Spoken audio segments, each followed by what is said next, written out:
Why is it the system can arrest people fighting against police brutality, but they cannot arrest cops for committing police brutality? It it really makes you think, or it should make you think. Black Lives Matter organizer Tianna Arata and the backlash behind her July arrest. The 20-year-old was taken into custody after police say a protest she organized took a turn for the worst. It ended with cars being damaged and the safety of multiple people, including a 4-year-old, put at risk. Police recommended a number of charges that prompted fears that Tianna could face serious time. Her supporters have created the Free Tianna hashtag and Change.org petition calling for the charges to be dropped. Has over 300,000 signatures. With me now is Tianna Arata and her attorney, Lee Merritt. Tianna, we'll start with you. Tell us what happened that day, and did the protests go from being peaceful to dangerous, as the police allege? The protest that happened on July 21st was actually incredibly peaceful and super filled with joy. There is a narrative being pushed, but that's not the accuracy of what actually happened that day. The police department initially recommended charges that could mean time behind bars for Tianna. The district attorney is now considering what charges will actually be brought forth. Lee, question for you. In your opinion, why would any charges be unfair?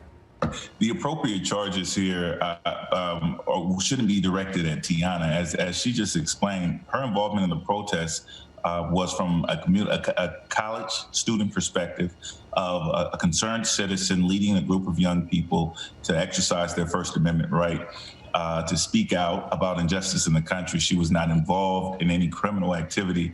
And it's clear that this was a move on behalf of law enforcement designed to discourage protests in that community. That is something that the cops do a lot. When people protest against systematic abuses, they will crack down heavily with violence and bogus charges to try to silence the political opposition and people looking for equality. During the Occupy protests, the same thing happened. People fighting against income inequality, racial injustice, and various other things were met with extreme police violence used to try to keep people silent. Tianna, the San Luis Obispo police chief said the city, quote, supports peaceful protests, but we will not support violent acts and will continue to take actions to protect our community. That is quite a lie. As you know, cities all over the state will support cops when they commit violent acts against peaceful protesters. You will see this time and time again, mainly against peaceful protesters protesting against police brutality.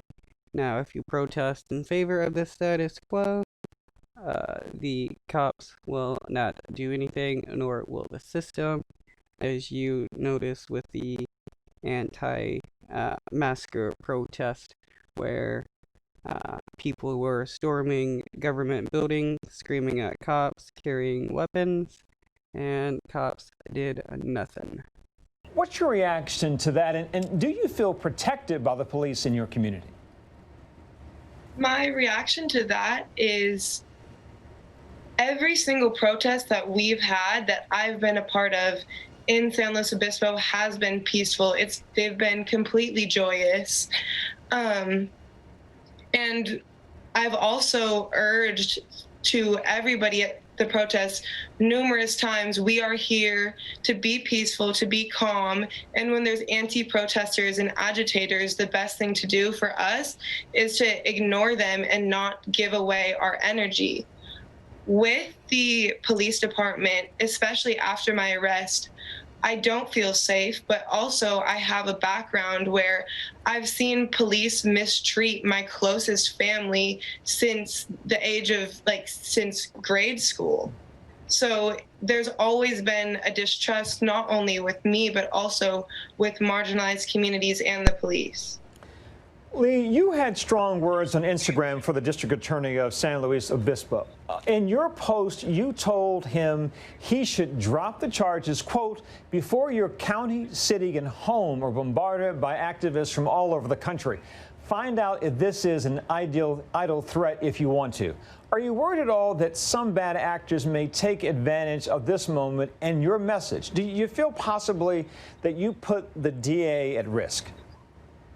I think that the bad actors have already gone to work criminalizing Tianna. Tianna is the voice that we need for this moment. That's the voice that that community needs. It needs to be heard, it needs to be respected, and the community needs to adjust around that message of those young people. That is the message that's pervading the country right now, and it's receiving a backlash from the state that's unprecedented in American history, where our state and our resources are being used to criminalize and target protesters, righteous protesters, with a clear message about violence that comes from law enforcement. As you know, we live in the deadliest police culture on the planet Earth. And so we need voices like Tianna's to stand up and say that this will no longer continue in our community. And if they don't properly respond, my message to the DA there was clear.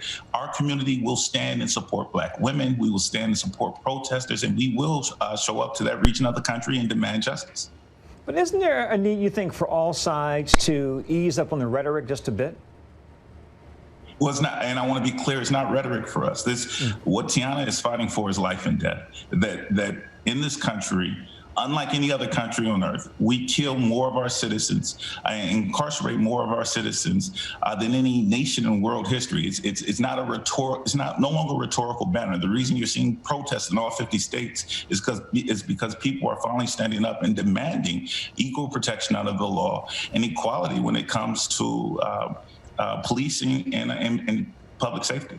And Tianna, final question to you. You're a young woman, a student. What's your reaction to all the support you're getting in social media, people donating money in support of you? It's incredibly overwhelming to me. I'm super excited to be receiving all the support, but the support for me, I want to channel it not only to help my case in this instance of injustice against me, but also to use that to be able to amplify other people's stories who maybe don't have the same platform that I'm being given at this time. Tianna, Lee, thank you both so much. We will see you again.